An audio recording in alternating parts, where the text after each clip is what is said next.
on a un thème qui understood. Voilà, bonjour à tous.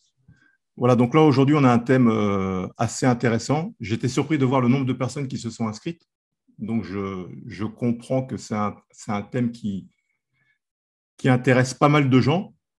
Et donc, on va voir ce que sont les malédictions générationnelles. On va voir les conséquences que ça peut avoir dans notre vie. Et on va voir aussi comment s'en libérer, en fait. Voilà. C'est hyper important déjà de comprendre que le monde dans lequel on vit, voilà, donc on va le voir en 5 parties. Donc, prenez un stylo et de quoi écrire parce qu'il y a un peu de travail. Première partie, la législation spirituelle. Oui, je vous enverrai le PDF, hein, n'ayez pas peur. Deuxième partie, la malédiction originelle. Troisième partie, les liens spirituels. Quatrième partie, briser les malédictions. Cinquième partie, la puissance pour détruire les œuvres des ténèbres. Voilà, et donc ce qu'il faut savoir, c'est que le monde physique et le monde spirituel sont régis par des lois. Voilà, de la même manière que si on brûle un feu rouge, on est sanctionné par le policier. Si on brûle une loi spirituelle, il y a des sanctions en fait qui viennent interférer dans notre vie et qu'on peut appeler en quelque sorte malédiction. Que cette violation soit consciente ou inconsciente, voilà, vous connaissez tous en français hein, le proverbe qui dit « Nul n'est censé ignorer la loi ». Donc, j'aurais tendance à dire que dans le monde spirituel, c'est pareil, mais on ne connaît pas les lois spirituelles, mais on sait qu'en se conformant à la volonté de Dieu, par défaut, on se soumet aux lois spirituelles qui sont bonnes pour nous, en fait. Voilà. Donc là, c'est pour ça que j'ai mis la violation consciente ou inconsciente à l'une de ces lois entraîne nécessairement des conséquences dans la vie de la personne concernée, voire dans celle de sa descendance. Le malheur qui en découle est généralement appelé une malédiction. Voilà. Alors, on va commencer par une petite définition de malédiction. Donc, Wikipédia nous dit que c'est un état de malheur inéluctable qui semble être imposé par une divinité, le sort ou le destin. Voilà, Larousse met condamnation au malheur qui semble venir d'une puissance supérieure. Donc, en fait, on comprend qu'une malédiction, c'est une emprise qui est sur notre vie, mais sur laquelle, en fait, on n'a pas le moyen de pouvoir s'en réchapper, en fait. Maudire, c'est vouer quelqu'un en malheur en proférant à son sujet des imprécations. Parce qu'on va voir dans le document comment viennent les malédictions, et certaines malédictions viennent du fait que des personnes nous maudissent. Et comme les paroles ont une puissance dans le spirituel, quelqu'un qui nous maudit et qui en plus est impliqué dans le culte, ces mots peuvent avoir un impact dans notre vie. Voilà. Et donc, j'ai mis une petite définition pour malédiction générationnelle. C'est un malheur qui se répète de manière cyclique dans la vie d'une personne et d'un ou plusieurs membres de sa famille, et ce, de manière identique. Voilà. Alors, comment identifier une malédiction ? Au départ, c'est assez compliqué d'identifier une malédiction puisqu'on ne s'en rend pas souvent compte, en fait. Mais des fois, lorsqu'on chemine dans la vie, on va s'apercevoir que soit les mêmes problèmes nous arrivent, soit les mêmes blocages nous arrivent, soit on a l'impression d'être dans un cycle qui se répète sans arrêt. Et lorsqu'on commence à regarder autour de nous ou dans nos familles, on va s'apercevoir que, ah tiens, c'est bizarre, tante un tel ou oncle un tel a également le même problème que moi. Et donc, normalement, c'est censé nous alerter et se dire, ah, est-ce que c'est quelque chose qui est lié à ma vie personnelle ? Est-ce que c'est parce que je fais de mauvais choix que j'ai des conséquences qui sont mauvaises ? Ou est-ce que c'est quelque chose qui, au contraire, vient de ma famille et qui maintenant a des conséquences sur ma vie ? Voilà. Donc, on va commencer par faire un petit peu de droit. Voilà, donc je ne sais pas si parmi vous, il y a des juristes, mais la législation spirituelle, en fait, c'est hyper important en fait, de comprendre qu'il y a des lois spirituelles, en fait. Ce que je dis souvent, c'est que un esprit impur ne peut pas attaquer un individu parce qu'il est soumis à des lois spirituelles. Et donc, le but de l'esprit impur, c'est que la personne franchisse la ligne rouge, qu'elle ouvre une porte spirituelle, et dès lors que la porte spirituelle est ouverte, maintenant, il peut avoir un accès, il peut avoir ce qu'on appelle un droit légal. Mais tant qu'il n'a pas de droit légal, il n'a aucun droit sur un individu. Et donc, on va voir qu'aujourd'hui, dans toute la société, il y a plein de choses qui ont été démocratisées, comme la sorcellerie, qui est aujourd'hui devenue à la mode, ou plein d'autres choses. Mais les gens ignorent en fait que ça ouvre des portes spirituelles et que ça peut donner accès à leur vie, à des entités spirituelles, en fait. Donc, ce qu'il faut comprendre, on va le voir là, c'est que dans Hébreux, chapitre 11, verset 3, par la foi, nous comprenons que l'univers a été harmonieusement organisé par la parole de Dieu, et qu'ainsi le monde visible tire son origine de l'invisible. Donc, au travers de cette phrase, on comprend que le monde invisible a été créé en premier et le monde visible en deuxième. Voilà. Pour ceux qui veulent un peu plus de détails, vous pouvez aller voir la vidéo l'organisation du monde spirituel où j'explique ça en détail. Mais donc, Dieu a créé avant le monde invisible et ensuite, du monde invisible, il a créé le monde visible. Ce qui veut dire que le monde invisible a une supériorité sur le monde visible. Dans la version King James, on voit que ce n'est pas écrit l'univers, mais eux, ils ont choisi de mettre les mondes. Donc, en fait, on comprend qu'il y a des mondes. Il y a un monde spirituel habité par des habitants spirituels. Donc, quelle est la caractéristique d'un habitant spirituel? C'est que c'est quelqu'un qui n'a pas de corps. C'est un esprit. Et un monde physique habité par des êtres humains avec un corps physique. Et donc, eux, ils ont besoin d'avoir un corps pour interagir. Les êtres spirituels ne peuvent pas interagir dans le monde physique car il leur faut une enveloppe charnelle.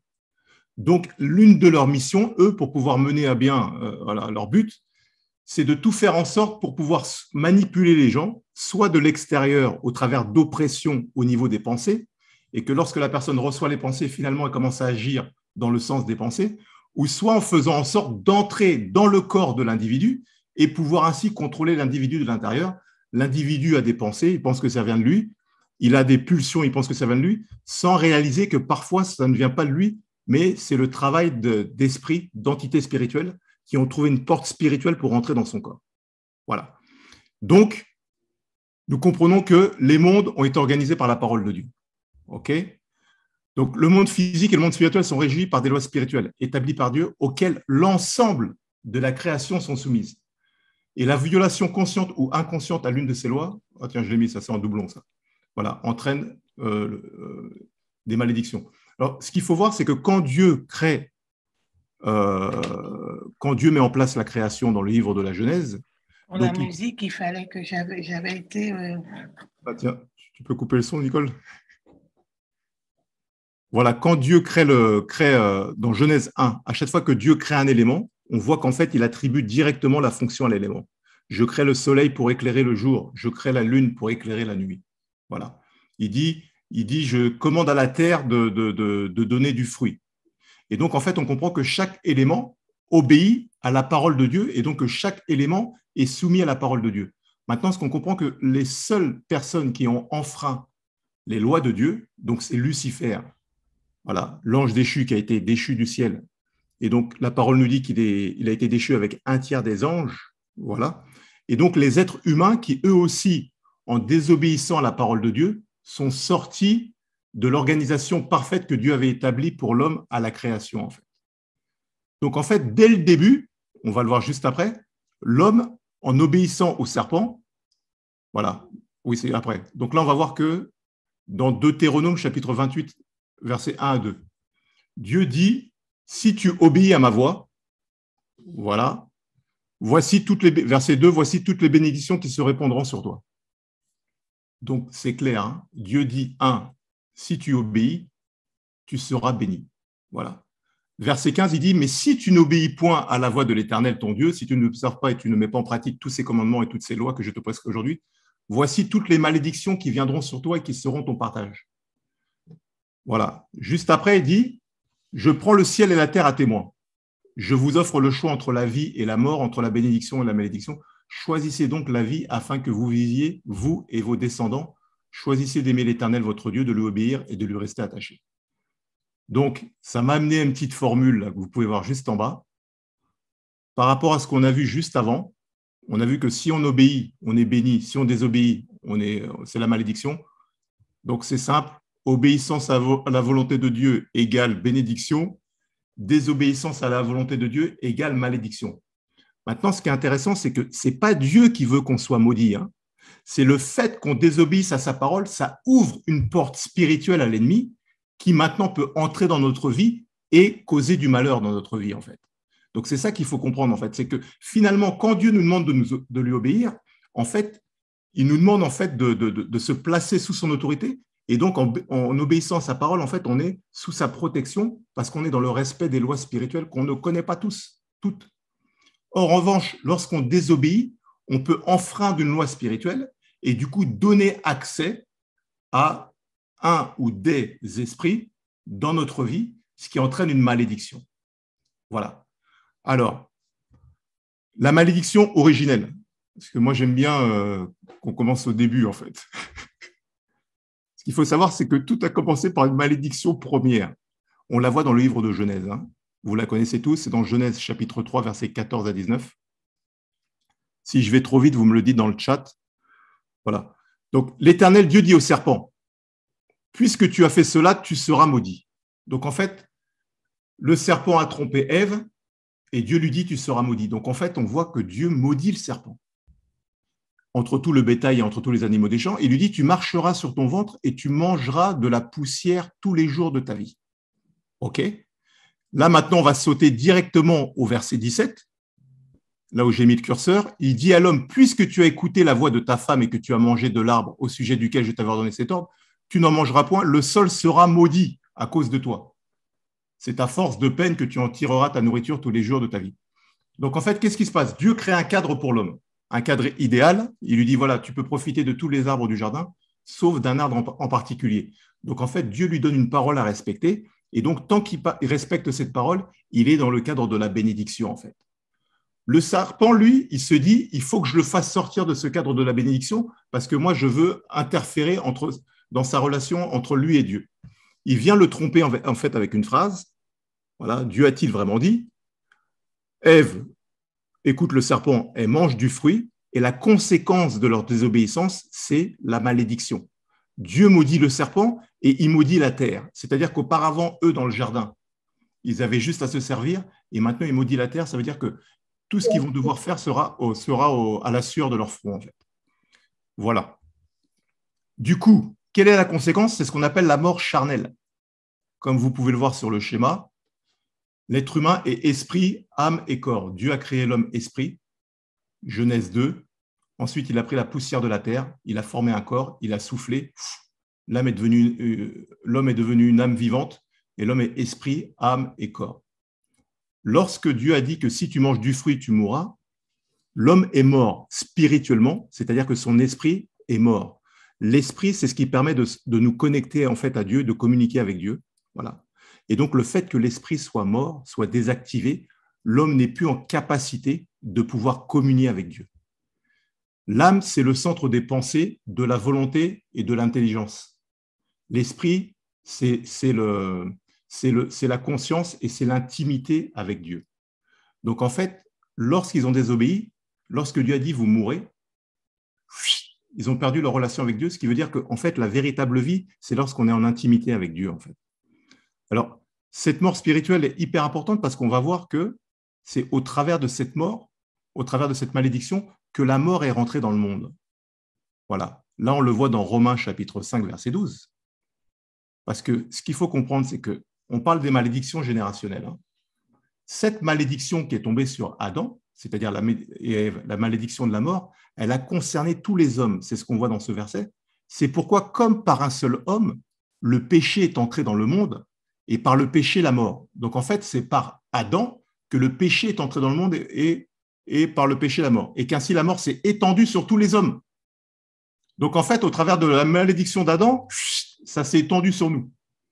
Donc, vous voyez que si on peut parler de malédiction générationnelle, ça date ça date de très longtemps, quoi. Voilà. Ensuite, on voit, or le péché n'est pas imputé quand il n'y a point de loi. Cependant, la mort a régné depuis Adam jusqu'à Moïse, même sur ceux qui n'avaient pas péché, par une transgression semblable à celle d'Adam, lequel est la figure de celui qui devait venir. Alors, pourquoi la phrase dit, or le péché n'est pas imputé quand il n'y a point de loi? Parce que quand Dieu a libéré le peuple d'Israël avec Moïse et qu'il les a emmenés dans le désert, Dieu a donné maintenant les lois à Moïse. Et donc, c'est au travers des lois que les hommes maintenant ont eu connaissance de ce qu'est le péché aux yeux de Dieu. Le péché vient du mot hébreu, chata, C-H-A-2-T-A-H, C-H-A-2-T-A-H, qui veut dire manquer la cible. Voilà. Donc, en fait, péché, c'est quoi? C'est je manque la cible par rapport à la volonté de Dieu pour ma vie et pour ce qu'il attend de moi, en fait. Donc, en fait, dès lors qu'on pêche, parce que c'est vrai que le mot péché, c'est un peu un terme religieux, on ne sait pas ce que ça veut dire. Péché, c'est manquer la cible. Voilà. Donc, à chaque fois que je manque la cible, si Dieu me dit « tu ne tueras point », je tue quelqu'un, j'ai manqué la cible, je pêche. Tu ne voleras pas, je vole, j'ai manqué la cible, je pêche. Voilà. Et donc, on voit donc dans 1 Corinthiens chapitre 15, verset 21, « Car puisque la mort est venue par un homme, c'est aussi par un homme qu'est venue la résurrection des morts. » Donc, comme la mort est entrée par un homme, il fallait maintenant qu'un homme, donc quelqu'un de la même nature que l'homme, puisse maintenant, comment dirais-je, déjouer cette malédiction. Et ça, on va le voir juste après, c'est ce qu'on appelle, déjà, on va déjà passer par la malédiction de la loi. Voilà, je vais vite aujourd'hui, moi. Alors, qu'est-ce que la malédiction de la loi? La malédiction de la loi, c'est lorsque la loi nous donne conscience du bien et du mal. Donc, on voit dans Deutéronome, chapitre 26, verset 26, « Maudit soit celui qui n'accomplit point les paroles de cette loi et qui ne les met point en pratique. » Donc, lorsque Moïse a donné les commandements au peuple d'Israël, en sachant qu'il y a 613 commandements, donc aucun homme n'est capable de connaître les 613 commandements. Voilà, la plupart d'entre nous, on connaît les 10 commandements et encore. Et donc, maudit soit celui qui n'accomplit point les paroles de cette loi. Donc, en fait, on voit que dans l'ancienne alliance qui correspond à l'Ancien Testament, parce que Testament, c'est alliance. Donc, Ancien Testament, c'est Ancienne Alliance, Nouveau Testament, c'est Nouvelle Alliance. Dans l'Ancienne Alliance, le fait de ne pas respecter la loi de Dieu faisait que les gens étaient maudits. Voilà. C'est la raison pour laquelle ils étaient obligés de faire des sacrifices, mais on ne va pas aller là-dessus aujourd'hui. Donc, on voit maintenant au verset 10, « En effet, ceux qui comptent sur leur obéissance à la loi tombent sous le coup de la malédiction, car il est écrit, maudit soit l'homme qui n'obéit pas continuellement à tout ce qui est écrit dans le livre de la loi. » Il est d'ailleurs évident que personne ne sera déclaré juste devant Dieu grâce à son obéissance à la loi, puisque l'Écriture déclare le juste vivra par la foi. Et si on va au verset 13, le Christ nous a libérés de la malédiction que la loi faisait peser sur nous, en prenant la malédiction sur lui à notre place. Il est en effet écrit, maudit et quiconque est pendu au gibet, mais on est habitué à entendre au bois. Donc en fait, Paul, il est en train de dire que dans l'ancienne alliance, les hommes étaient soumis à la loi. Or, on sait que la loi est en quelque sorte une malédiction pour eux parce qu'ils n'étaient pas capables d'obéir à la loi. C'est ce qu'on appelle la malédiction de la loi. Et donc, Christ est venu libérer les hommes de la malédiction de la loi parce que lui, il accomplit parfaitement la loi. Et donc, aujourd'hui, dans la nouvelle alliance, on doit marcher par la foi et non plus par la loi. Voilà. C'est ce qu'on appelle aussi marcher par la grâce. C'est-à-dire que maintenant, c'est Dieu qui nous accorde la grâce et donc on n'est plus sous la malédiction. Alors, ce qui est extrêmement important, en fait, c'est de comprendre la rédemption. J'aurais pu le mettre à la fin du doc, mais c'est plus intéressant de le mettre au début, parce que c'est ce qui va nous aider à comprendre, en fait, pourquoi aujourd'hui, quiconque a une malédiction qui provient de ses actions ou des actions de ses aïeux peut, par le nom de Jésus-Christ et la puissance du Saint-Esprit, se libérer de cette malédiction, parce que Jésus, en fait, grâce au pouvoir de la rédemption. Alors, on va rentrer dans quelque chose d'un peu technique, mais voilà, soyez bien attentifs parce que c'est extrêmement important de comprendre la rédemption. La rédemption, c'est la base de l'évangile, c'est la base du christianisme. Donc, on voit dans Éphésiens chapitre 2, versets 1 à 2. La Bible dit, « Vous étiez morts par vos offenses et par vos péchés dans lesquels vous marchiez autrefois, selon le train de ce monde, selon le prince de la puissance de l'air, de l'esprit qui agit maintenant dans les fils de la rébellion. » Voilà, je vais m'arrêter là. Donc, par défaut, on l'a vu tout à l'heure au travers du petit schéma là où j'ai barré esprit. Lorsque on est, par défaut, on était déjà mort à cause du péché, de la mort qui est rentrée à cause de la mort qui est entrée au travers d'Adam en fait. Donc, lorsqu'on est, on était déjà soumis à la malédiction de la mort à cause du péché qui est entré au travers d'Adam. Pourquoi? On le voit dans Romains chapitre 6, verset 23. La Bible dit « Car le salaire du péché, c'est la mort ». Donc, par défaut, on est pécheur parce qu'on a hérité de la malédiction de nos aïeux jusqu'à Adam. Et donc, le salaire du péché, c'est la mort. C'est la raison pour laquelle tous les hommes meurent. Ensuite, maintenant, Christ nous a rachetés. Et donc, comment Christ nous a rachetés? Dans 1 Corinthiens chapitre 6, verset 20, c'est écrit « Car vous avez été rachetés à un grand prix. Glorifiez donc Dieu dans votre corps et dans votre esprit qui appartiennent à Dieu. » Le mot racheter, c'est le mot agorazo. Voilà, j'ai mis la signification en bas. Agorazo, c'est un marché. Agorazo, c'était une place d'un marché où on mettait les esclaves.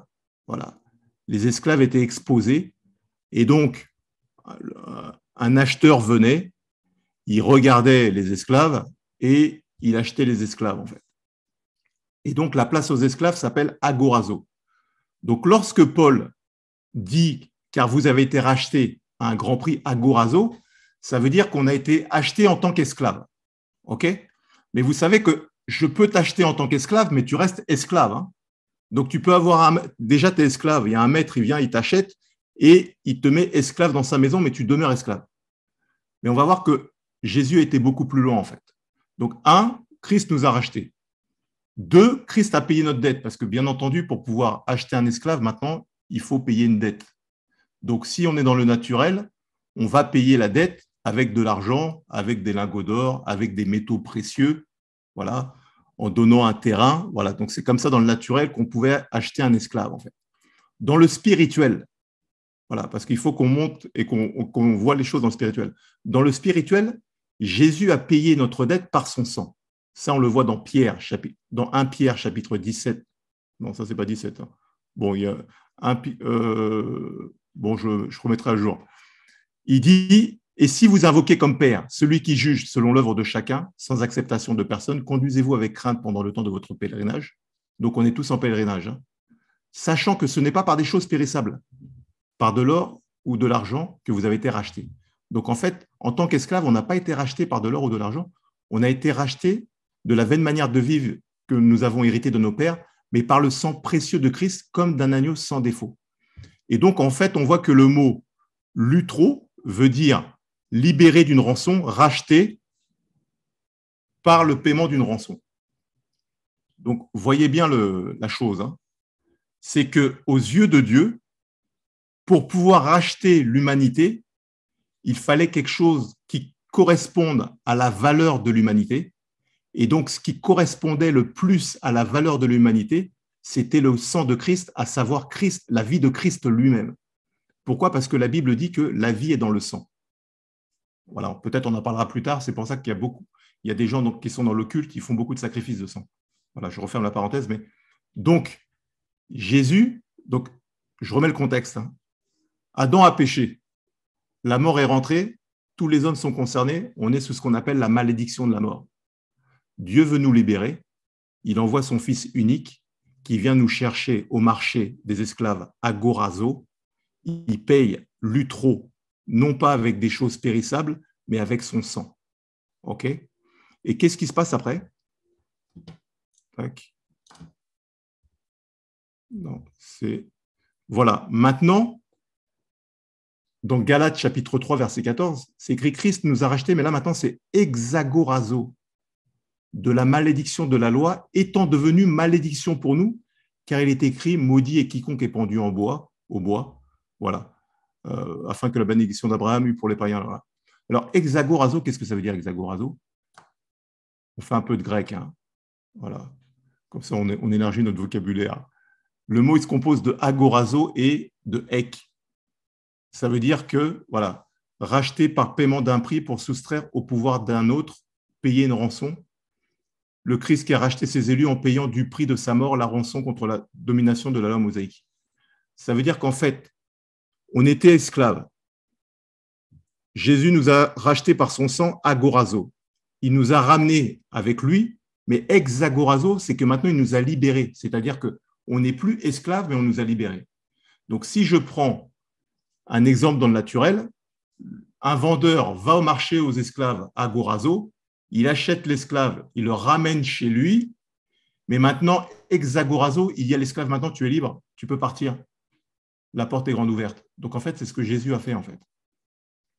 Exagorazo, il nous a totalement libérés. En Jésus-Christ, on est totalement libre. Donc, c'est hyper important de comprendre ça pour comprendre, en fait, ensuite, maintenant, les malédictions et voir qu'en fait, en Jésus-Christ, on est totalement libre. C'est ce qu'il faut bien comprendre, en fait. Alors, les liens spirituels. Alors, qu'est-ce qu'une malédiction ? C'est un cycle de malchance qui se répète fatalement dans la vie d'une personne, d'une famille, voire même d'une nation. Derek Prince, qui a écrit « Bénédiction, malédiction », lui, il l'a défini ainsi. Une malédiction pourrait être comparée à un long bras maléfique tendu à partir de notre passé Il repose sur vous avec une force sombre et oppressante qui inhibe la pleine expression de votre personnalité. Vous ne vous sentez jamais complètement libre d'être vous-même. OK? Donc, qu'est-ce qu'une malédiction? Ouais, je le dis plus tard. Là. On va déjà voir l'origine des liens spirituels. OK? Ce qu'il faut savoir, c'est que les liens spirituels sont rattachés à une malédiction. Et ce qu'il faut savoir, c'est que la malédiction accorde un droit légal aux démons qui ont pour mission d'accomplir la malédiction. Je m'explique. Si je maudis quelqu'un et que ça reste juste des mots, il n'y a aucun effet en fait. Mais si je maudis quelqu'un et que maintenant un démon se cale sur mes mots et exécute le pouvoir de mes mots, là maintenant ça produit une malédiction dans la vie de la personne en fait. Donc ce qu'il faut savoir, c'est que la particularité d'une malédiction, c'est pas j'insulte quelqu'un. Hein. Quelqu'un, tu t'embrouilles avec quelqu'un, tu l'insultes. Voilà. C'est une malédiction, c'est que tu maudis quelqu'un, c'est que tu vas voir, on va le voir juste après, tu vas voir quelqu'un peut-être qui est dans l'occulte pour pouvoir maudire la personne, que ce soit par des mots, que ce soit par des actions.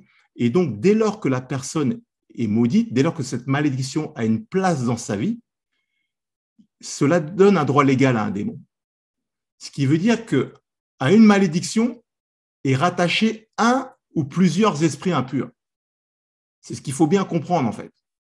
Parce que vous allez voir où je veux en venir. Parce qu'il y en a qui me disent, oui, mais on a déjà cassé les malédictions. Oui, mais c'est parce que des fois, les gens ne savent pas qu'à une malédiction, il y a des esprits impurs qui sont attachés, un ou plusieurs.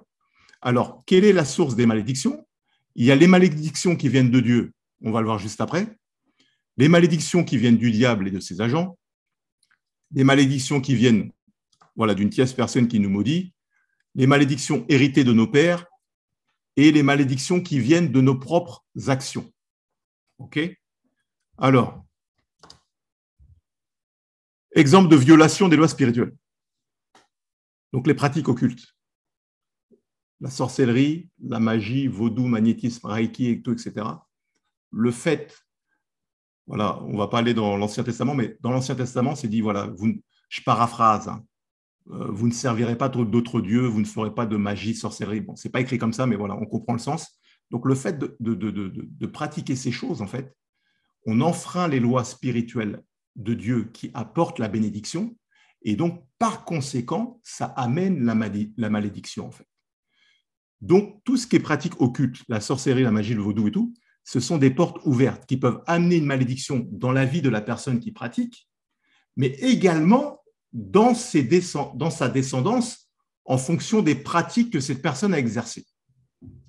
En d'autres termes, vous pouvez avoir un membre de la famille qui a pratiqué de la sorcellerie, supposons un grand-père, toi maintenant, tu es le petit-fils, la petite-fille, tu nais, tu peux avoir une impression dans ta vie de blocage, tu peux avoir une impression de tourner en rond. On va voir plusieurs exemples après, sans savoir que, j'ai l'impression que ma vie, elle est plus dure que les autres. Je vois des gens à côté de moi, ils sont moins beaux que moi, ils vont plus vite, ils vont beaucoup plus loin. Moi, je galère, je rame à chaque fois que je fais. Voilà. Ça peut être lié à des malédictions qui sont cachées derrière, dont on n'a pas la connaissance. Et donc, les pratiques occultes font partie entre guillemets, des pratiques qui ouvrent ces portes. L'appartenance à des sociétés secrètes, voilà, franc-maçonnerie, Rose-Croix. Voilà. Pourquoi? Parce que lorsqu'on rentre dans ces confréries, on prête serment. Et donc, quand on prête serment, on fait allégeance, quoi. Et donc, dans la franc-maçonnerie, par exemple, il y a différents degrés qui vont jusqu'au 32e degré. Voilà. Et ensuite, c'est un autre truc, là. Et donc, au fur et à mesure des niveaux, on répète des allégeances, en fait. Et donc, ces allégeances sont des alliances. Et donc, on se lie avec le Dieu qui gère la franc-maçonnerie. Donc, l'appartenance à des sociétés secrètes où on fait des vœux, où on fait des alliances, amène aussi des malédictions dans la vie des individus. Pourquoi j'ai mis Skull and Bone là? Il y a l'université, parce qu'en fait, ce qui est intéressant avec Skull and Bone, il y a l'université, c'est qu'il y a au moins 3 présidents américains qui sont passés par cette université et des grands directeurs de groupes de presse. Enfin, voilà. Ce qui est intéressant, c'est qu'eux, dans leur initiation, ils vont dans leur salle qui s'appelle le tombeau. Bon, déjà, vous voyez le nom, quoi. OK. Ils se déshabillent et on fait des initiations. Voilà. Donc, eux, ils appellent ça confrérie. Mais en fait, ce sont des sociétés secrètes ésotériques et au travers de l'initiation, bam, il y a des portes d'entrée qui sont ouvertes. Possession d'objets occultes, voilà, tableaux, chaînes, amulettes, bracelets, pierres énergisantes. Voilà, j'ai vu qu'il y a un ami qui est connecté là, il pourrait vous parler sur les pierres énergisantes. Les pierres énergisantes, vous savez, aujourd'hui, on dit, tiens, je mets les pierres à la maison et ça va communiquer de l'énergie. Ben, l'ami en question, sa femme entendait des bruits de pas dans la maison, quoi. Voilà, jusqu'à ce qu'il se débarrasse des pierres. Donc, c'est pas les cadeaux maudits. J'explique là dans le nouveau livre là qu'une amie qui est coiffeuse discutait avec une cliente et elle est partie au Sénégal. Et donc, son mari voulait un masque. Il négociait avec la vendeuse. Et la vendeuse, elle voulait un prix. Lui, il voulait un autre prix. Ils se sont pris la tête, finalement, on lui a donné. Et quand elle est partie, elle a donné un mot et ses yeux étaient tellement méchants qu'elle sait qu'elle a maudit le monsieur, en fait. Il rentre en France. 3-4 mois après, le monsieur a un cancer. Il est parti. Donc, les lieux consacrés aux entités démoniaques. Voilà, le fait de dormir, d'aller dans certains lieux, certains temples où il y a des divinités, parce que les divinités sont rattachées à des démons. Hein. Voilà. Habiter dans des maisons hantées ou des régions consacrées aux ténèbres, tout ça, ça peut être des endroits aussi qui peuvent créer des malédictions. Je me rappelle, j'étais en voyage aux États-Unis et donc j'étais avec un ami, là, on était dans une conférence et puis il y a une dame qui dit, tiens, est-ce que vous pouvez prier pour moi ? Dans ma maison, c'est compliqué. Quand je pose un plat, je me retourne, le plat, il n'est plus là, il a disparu. Je me suis dit, oula, je ne sais pas ce que c'est ce truc-là. Du coup, j'ai dit à l'ami qui était avec moi, je dis, bon, ben, toi, prie pour elle, moi, je ne prie pas. Bon, c'était à l'époque. Hein. Voilà, c'est pour la petite blague. Mais c'est pour vous dire qu'il y a des choses réelles qui se passent dont on n'a pas conscience, en fait. Alors, les conséquences des malédictions sont diverses. Pour certains, ça va être des maladies héréditaires. Donc, il y a des familles du grand-père au père, aux enfants, ils ont la même maladie et des fois au même âge. Je vous donne un exemple. Je connaissais une famille, voilà, où le père avait des difficultés à marcher avec je crois que c'était une des jambes. C'est comme si vous voyez quand la jambe elle est un peu déboîtée là. Voilà. Ce qui est intéressant, c'est que ses fils, dès qu'ils passaient l'âge de la trentaine, ils avaient le même problème que le père en fait. Et donc, ça, c'est ce qu'on appelle une maladie héréditaire. Ça. Mais ça, maintenant, je ne savais pas à l'époque, mais aujourd'hui, je sais que ça, c'est une malédiction héréditaire parce que les médecins, ils n'arrivaient pas à l'expliquer, mais comment spécifiquement à partir de 30 ans, et moi, je l'ai vu de mes yeux, hein, à partir de 30 ans, ils commençaient à avoir des difficultés et au fur et à mesure, ils commençaient à marcher comme le père. Quoi. Ça s'est passé pour les deux frères. Hein. Voilà, dépression, bipolarité. Voilà, conséquence de malédiction. Donc, j'ai une amie dont le grand-père était un écrivain voilà, reconnu et il traînait avec un sorcier et donc il avait fait des sacrifices pour pouvoir avoir l'intelligence. Donc sachez que ceux que vous voyez à la télé et que beaucoup admirent, des fois leur intelligence n'est pas naturelle, hein, des fois elle est spirituelle. Et donc ce qui s'est passé, c'est que le fait d'avoir fait ces pratiques, c'est descendu sur ses enfants. Et donc elle expliquait que la plupart de ses tantes étaient bipolaires et dépressives. C'est uniquement sa mère qui avait donné sa vie à Jésus qui allait bien. Maintenant, la particularité, c'est que c'était descendu sur l'une de ses sœurs, en fait. Et quand sa sœur marchait avec Christ, elle n'avait pas de problème. Dès qu'elle s'éloignait de Christ, il y a comme cette malédiction qui revenait sur elle, pensée dépressive, bipolarité, pensée suicidaire. Vous voyez ? Et donc ça, c'est parti du grand-père, en fait. Et comment ils l'ont su? C'est que la grand-mère, lorsqu'elle a commencé à vieillir, elle a commencé à avoir Alzheimer et parfois elle faisait des crises. Et pendant ces crises, elle commençait à révéler des choses qui s'étaient produites dans le passé. Et c'est comme ça qu'en fait, en investiguant et en recollant les pièces du puzzle, ils ont commencé à savoir la vérité. C'est comme si la grand-mère avait ça sur sa conscience et qu'elle avait besoin de se libérer. Voilà. Célibat chronique, divorce. Donc il y a des familles où on va voir toutes les femmes sont célibataires. Voilà. Ou d'autres, tous les hommes sont célibataires. Et finalement, quand l'un d'eux arrive à se marier, au bout d'un moment, ça finit par un divorce. Et quand tu regardes autour de toi, tu dis, mais c'est bizarre, toutes mes tantes elles sont célibataires ou tous mes oncles sont célibataires. Voilà. Et où toutes les femmes sont mères seules. Donc, on peut dire oui, c'est parce qu'elles ne sont pas tombées sur le bon gars et tout, etc. Mais à un moment donné, quand tu vois que c'est un cycle comme ça qui se répète sur plusieurs personnes, et quand tu vois que toi, quand tu t'engages dans une relation, ça va bien au bout de 2 mois, et après, au bout du 3e mois, ah bon, bah, tu sais, finalement, j'ai changé d'avis. Bon, une fois, OK. 2 fois, 3 fois, à un moment, tu dis, oula, est-ce qu'il n'y a pas un truc qui est là? Donc, ça peut être des conséquences de malédiction. Il y a aussi la stérilité, les fausses couches répétées. Voilà, des fois, il y a des femmes qui ont des problèmes de kyste, et des fois, c'est lié également à des malédictions qui viennent des fois de la famille liées à la sorcellerie, en fait. Blessures récurrentes. Il y a des gens qui veulent faire du sport de haut niveau. Dès qu'ils sont sur le point de percer, bam, il y a une blessure qui vient. Et donc, ils vont se dire, c'est bizarre. C'est comme si j'ai un plafond de verre. Voilà. Il y en a beaucoup, ils ont cette impression, en fait. C'est comme s'ils ont l'impression qu'ils peuvent monter à un certain niveau. Et dès qu'ils veulent décoller, il y a toujours un problème qui se passe. Voilà.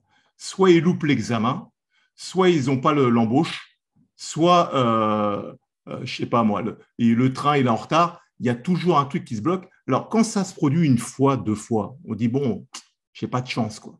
Mais quand c'est cyclique, à un moment donné, ça crée des frustrations parce que tu as l'impression que de manière invisible, il y a quelque chose qui te bloque, en fait. Tu vois. Voilà, il y a aussi des décès prématurés. Donc, on va voir, il y a des familles, les gens, ils ne dépassent pas 50 ans. Voilà. Donc, tu dis, mais c'est bizarre, dans cette famille, tous les hommes, ils meurent avant 50 ans. Et donc, tu en vois 1, OK, 2, 3. Là, tu dis, ah, c'est bizarre. Sommeil tourmenté.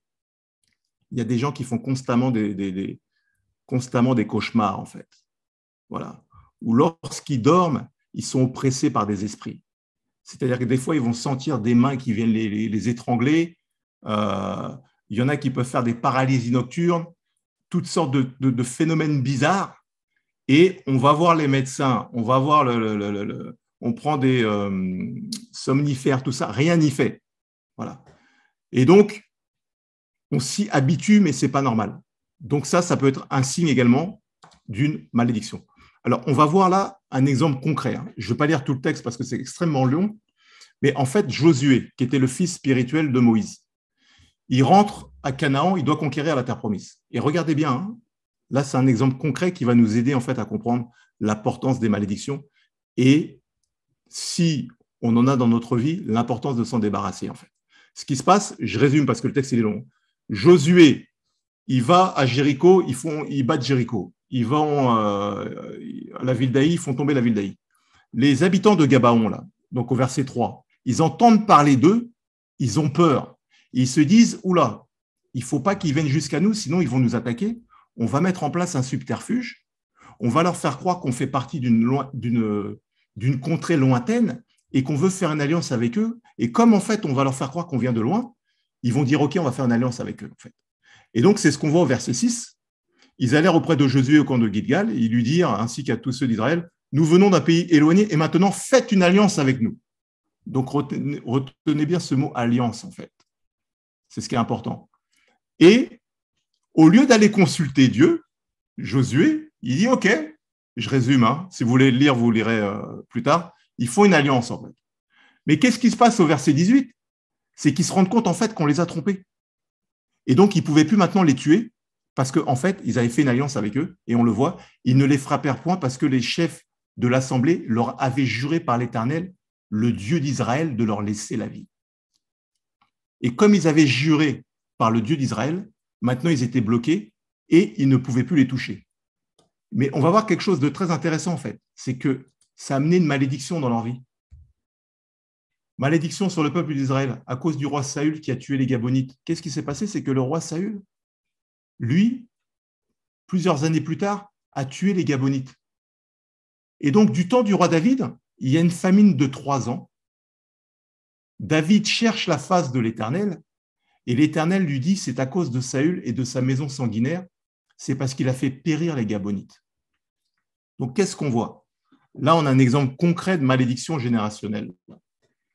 Josué fait une alliance avec les Gabaonites. Il dit, on ne vous tuera pas. Saül enfreint cette alliance. David, qui n'a rien à voir avec l'alliance, qui n'était même pas né au moment où l'alliance a été faite, subit les conséquences de ce qu'a fait le roi Saül, en fait. Et donc, ils ont une famine de 3 ans. Et donc, lorsqu'il se met à prier, maintenant, Dieu lui dit, c'est parce que Saül a violé l'alliance, en fait. Donc, en fait, on comprend que des fois dans nos vies, il peut y avoir des choses qui se produisent qui sont le fruit d'alliances qui ont été faites, des fois même avant notre naissance, dont nous n'avons même pas conscience, mais qui aujourd'hui ont une emprise sur notre vie, en fait. Donc, c'est hyper important de comprendre les alliances. Donc là, maintenant, qu'est-ce qu'on va voir? Briser les malédictions. Alors, étape 1, il faut identifier là où les malédictions qui sont dans notre vie. Donc ça, c'est l'étape 1. Étape 2, se repentir. Étape 3, renoncer aux alliances. 4, chasser les démons liés à cette malédiction ou à ces malédictions. 5, marcher dans la sanctification. Donc, je vais développer. Je l'ai mis après ou pas? Tac. Non, alors je reste là pour le moment. Rappelez-vous, on est dans un monde, on est dans le monde naturel, mais ce monde naturel est régi par des lois naturelles et des lois spirituelles. C'est extrêmement important de comprendre ça, en fait. C'est que là, on est dans le monde naturel, mais il y a des lois spirituelles. C'est la raison pour laquelle vous pouvez avoir quelqu'un, voilà, je vous donne un exemple. J'avais un voisin, sa femme, elle est décédée. Il fait incinérer sa femme. Il met ses cendres dans un pot. Il pose le pot sur sa cheminée. Tous les soirs, il va parler à sa femme, il raconte sa journée à sa femme. Il me dit, Pascal, tu vas me prendre pour un fou. Le soir, ma femme vient me visiter. Je lui dis, comment ça, ta femme vient te visiter? Il me dit, oui, Pascal, je suis couché dans mon lit. Je sens ma femme qui est là, je sens sa main sur ma peau. Et attention, je parle de quelqu'un qui a 65 ans, quelqu'un d'athée, qui ne croit pas en Dieu, il ne croyait pas en Dieu, il croyait en rien. Et je lui dis, mais attends, mais arrête de parler à ton pot. C'est des démons qui viennent chez toi. Il me dit, non, moi, j'y crois pas. Donc, lui, il me dit qu'il y a quelqu'un qui rentre chez lui, qui touche son bras, il sent la main sur son bras, et il croit pas aux démons. Bon, vous voyez l'homme. Mais pourquoi le démon se manifeste alors qu'il parle à des cendres? Parce que c'est ce qu'on appelle la nécromancie, en fait. Et donc, le fait de parler aux morts, ça attire, en fait, des esprits impurs, en fait. Ça veut dire que lui, dans sa petite maison de banlieue, le monde spirituel dit il y a quelqu'un qui parle à des esprits qui sont morts. Et hop, ça ouvre une porte et ils viennent comme ça, en fait. Donc, c'est hyper important, d'identifier là où les malédictions, c'est-à-dire en quelque sorte la porte d'entrée. Et ce qui se passe, c'est que comme la porte est ouverte spirituellement, c'est lorsqu'on se repent que la porte se ferme. Voilà. Et c'est lorsque la porte est fermée que maintenant, on peut renoncer aux alliances et chasser les démons qui sont liés à cette malédiction. Donc, on va voir là, par exemple, dans le cas d'une malédiction générationnelle, comment identifier là où les malédictions. Donc, des fois, c'est lorsque tu vas discuter avec ta famille que tu vas apprendre des choses. Tu vois, on va te dire, oui, tu sais, moi, notre père, notre grand-père, il faisait de la politique et c'était un grand ministre et voilà, il était franc-maçon et il faisait des sacrifices. Voilà. Toi, maintenant, tu es la petite fille. Mon grand-père était magistrat dans un grand pays et il faisait partie des sociétés occultes secrètes. Tu vois. Donc, des fois, en discutant comme ça,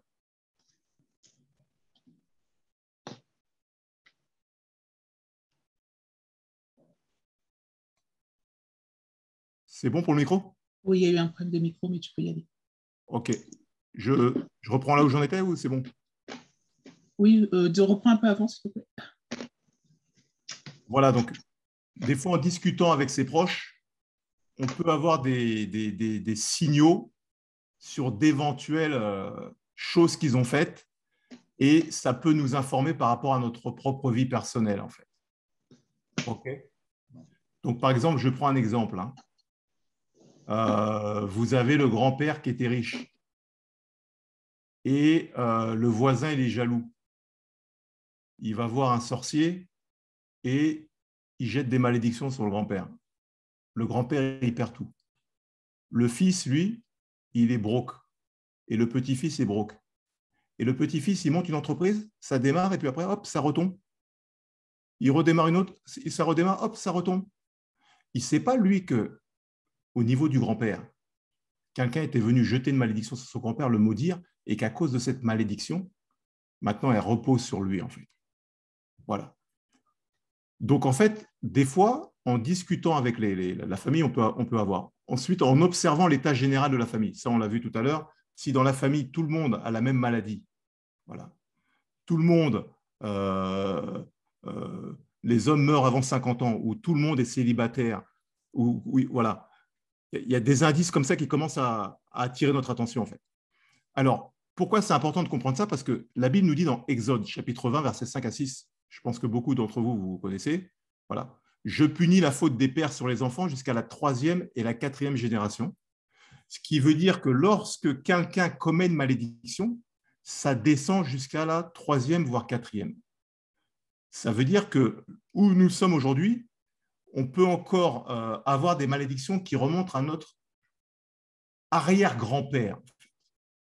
Voilà. Donc l'arrière-grand-père, on ne le connaît pas. Hein.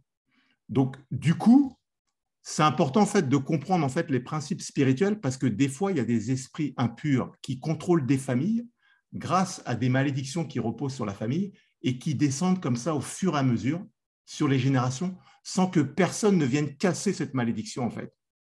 Voilà. Mais on va voir, heureusement, hein, c'est lorsqu'on vient à Jésus-Christ qu'on peut casser cette malédiction. Mais c'est hyper important de comprendre en fait que on peut subir les conséquences des autres sans le savoir et que ça vient bloquer notre vie. Alors, dans le cas d'une malédiction liée à nos péchés personnels, voilà, si on en a fait beaucoup, c'est dur de se rappeler. Donc, prier et demander au Saint-Esprit de nous révéler en fait les choses cachées. Voilà. Alors, j'ai mis une porte ouverte et une porte fermée. Pourquoi? Parce que en fait, la repentance, ça vient du mot grec métanoïa, qui signifie changement de mentalité, d'intention et d'avis. OK? Ça veut dire en fait que lorsque je me repens, je tourne le dos à ce que je faisais et je pars en fait dans la direction inverse en fait. C'est-à-dire je m'écarte du péché qui me tenait captif en quelque sorte. Donc la repentance, ce n'est pas uniquement je demande pardon et puis je continue ma life. C'est quelque chose de sincère et de profond et c'est également un changement d'état d'esprit et un changement de mode de vie en fait. D'accord? Donc, le renoncement, c'est déclarer à haute voix sa renonciation à une ou plusieurs alliances. Voilà. Donc, ça permet de briser la malédiction dans sa vie et ensuite, il faut marcher en nouveauté de vie. Donc, je prends un exemple. Hein. Voilà, je reviens sur mon sujet. Là, quelqu'un, par exemple, qui avait fait un pacte pour être riche et il donne sa vie. Et donc, il a fait une alliance où il est rentré dans une société secrète. Il a fait un vœu. Donc, spirituellement, il est lié. Donc, il faut que maintenant, il puisse briser maintenant cette alliance, en fait, en déclarant je mets fin à cette alliance, en fait. Voilà. Donc, on voit que donc un théologien qui s'appelle Bruce, il a dit tout le monde peut faire des actes extérieurement bons, mais seul un homme bon peut faire pousser une récolte d'actes et d'habitudes justes. C'est-à-dire qu'en fait, la repentance, normalement, elle se voit. Voilà. Donc, quelqu'un qui change de style de vie, ça se voit, quoi. Alors, chasser les démons liés à cette malédiction, ce qu'il faut comprendre, c'est que les démons ne partent pas d'eux-mêmes. Voilà. Donc là, je vais déjà répondre à la question de plusieurs. Donc, si tu es chrétien et tu me dis, j'ai déjà brisé j'ai déjà brisé les malédictions générationnelles. OK. Donc ça, c'est bien. Malheureusement, beaucoup oublient qu'un démon est rattaché à une malédiction. En d'autres termes, si tu brises mais que tu ne chasses pas l'esprit impur, l'esprit impur est toujours là et il peut toujours exercer une emprise sur ta vie. Et donc, c'est à toi de les chasser. Ce n'est pas parce que tu te convertis à Christ, tu dis Christ même, il m'a pardonné de mes péchés, que ça part automatiquement. Pourquoi? Parce qu'on le voit en fait au travers de Luc 10, 19. C'est Jésus qui dit, voici, je vous ai donné le pouvoir de marcher sur les serpents et les scorpions et sur toute la puissance de l'ennemi, et rien ne peut vous nuire. Le mot pouvoir, c'est exousia. Donc en fait, il dit, je vous ai donné l'autorité. Donc comme lui, en fait, il nous a délégué l'autorité, il ne peut pas le faire par nous-mêmes, en fait. Et c'est là que beaucoup tombent dans ce piège en disant, Dieu va faire. Non, Dieu t'a délégué l'autorité, et donc c'est à toi de prendre l'autorité pour commander maintenant aux esprits impurs qui sont dans ta vie au travers de cette malédiction, de quitter définitivement ta vie. On le voit également dans Marc chapitre 16, verset 17, il dit « En mon nom, ils chasseront les démons ». Donc en fait, Jésus a donné l'autorité à ses fils et à ses filles. Alors, là, on a fait un petit carré. Pourquoi? On va commencer, avant de lire le texte en haut, là, on va regarder le carré là. Donc, supposons quelqu'un a converti, il n'a pas Christ. Supposons les points représentent des esprits impurs. Hein. Voilà. Parce que la Bible nous dit, vous voyez, attendez, il faut que je montre ça là. Voilà, soyez sobres, veillez, votre adversaire, le diable, rôde comme un lion rugissant, cherchant qui il dévora. Résistez-lui avec une foi ferme. Donc, en fait, l'ennemi, il est là, autour du carré. Donc, supposons le carré, c'est toi, c'est toi. Lui, il ne peut pas rentrer tant que tu ne lui donnes pas accès. Il a besoin, en fait, d'un droit légal. Comment il obtient ce droit légal? C'est en te poussant à franchir la ligne rouge, en te poussant à commettre quelque chose qui va ouvrir une porte spirituelle. C'est ce que j'ai mis dans le deuxième carré. On voit, en fait, que maintenant, ils ont réussi à rentrer. Voilà. Je donne un exemple. Hein. Je sais pas moi, quelqu'un qui va voir une voyante. La voyante, pour pouvoir donner ce qu'on dit la bonne aventure, qu'est-ce qu'elle fait la voyante? La voyante, en fait, elle travaille avec des esprits impurs qu'elle interroge, en fait. Donc, tu lui dis, je veux avoir des informations sur telle personne. Donc, elle communique dans le monde spirituel avec les esprits impurs avec lesquels elle travaille. Et c'est comme ça, en fait, qu'elle récupère l'information. Mais donc, la personne qui a été voir la voyante, sans le savoir, elle a ouvert une porte spirituelle. Pourquoi? Parce que dans la parole, c'est écrit, je paraphrase, je ne me rappelle pas exactement le verset, mais tu n'iras pas consulter les voyantes, quoi. Voilà. Et donc, en fait, on s'aperçoit que la Bible, en fait, le but de la Bible, c'est de protéger les individus et que quand les gens, maintenant, dérogent à la volonté de Dieu, ils ouvrent une porte spirituelle. Maintenant, on voit que les esprits sont à l'intérieur. OK? Et donc, vous avez des gens, en fait, qui ont des esprits en eux qui ne le savent pas. Et des fois, ces esprits peuvent créer des maladies, peuvent influencer les pensées, peuvent oppresser de l'intérieur. Les gens ne le savent pas, c'est parce qu'il y a une porte spirituelle qui a été ouverte. Maintenant, quand on voit le carré à droite, là, l'extrême droite, là, on voit maintenant, ça, c'est quand quelqu'un donne sa vie à Christ, que le Saint-Esprit, maintenant, vit dans la personne et que les esprits sont à l'extérieur. Mais regardez bien ce qui est écrit maintenant en haut, on va regarder le texte en haut. Lorsque l'esprit impur est sorti d'un homme, il va par des lieux arides, cherchant du repos, et il n'en trouve point. Alors il dit, je retournerai dans ma maison. Vous avez vu, hein? Il a dit ma maison. Hein? Donc ça veut dire qu'ils étaient chez eux. Hein? D'où je suis sorti, et quand il arrive, il la trouve vide, balayée et ornée, il s'en va et il prend avec lui 7 autres esprits plus méchants que lui. Ils entrent dans la maison, s'y établissent, c'est la dernière condition. Voilà. Alors, qu'est-ce qui est intéressant là, c'est de voir que l'esprit part. OK. Mais s'il n'y a pas le Saint-Esprit à l'intérieur, l'esprit revient, il voit que la maison est vide, il va en chercher 7 autres beaucoup plus forts. C'est la raison pour laquelle, voilà, la plupart des gens qui font des délivrances, des pasteurs ou des frères et sœurs qui font des délivrances, ils vont dire, on ne fait pas une délivrance sur un inconverti, mais on préfère qu'avant il ait accepté Jésus, que le Saint-Esprit soit venu en lui pour pouvoir faire la délivrance.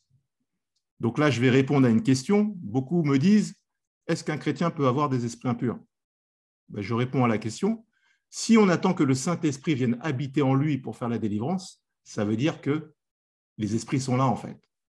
En d'autres termes, si je ne fais pas la délivrance, les esprits ne partent pas. Pourquoi?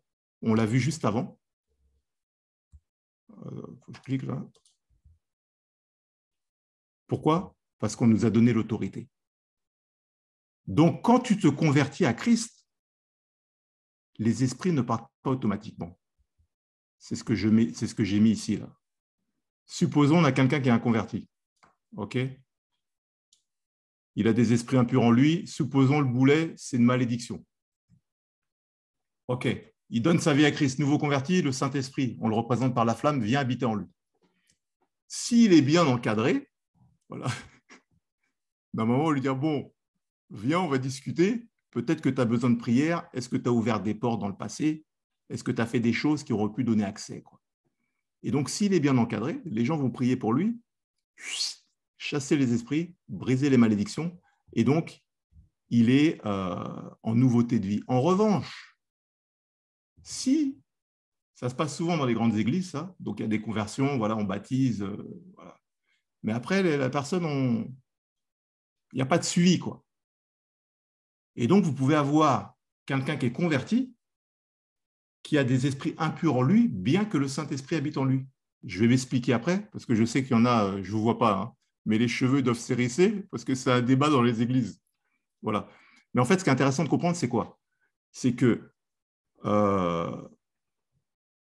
il y a la théorie, et puis il y a l'expérience et la pratique, en fait. Et donc, en fait, dans l'expérience, on le voit, en fait, que si le travail n'est pas fait, voilà, on peut avoir quelqu'un qui chante à la chorale, ou qui joue du piano, ou qui même prêche, et pourtant, il y a des choses qui sont là qui n'ont pas été nettoyées. Voilà. Alors, qu'est-ce qu'on voit là? Donc, premièrement, pour pouvoir briser les malédictions, il faut avoir la révélation de son identité en Christ. Voilà.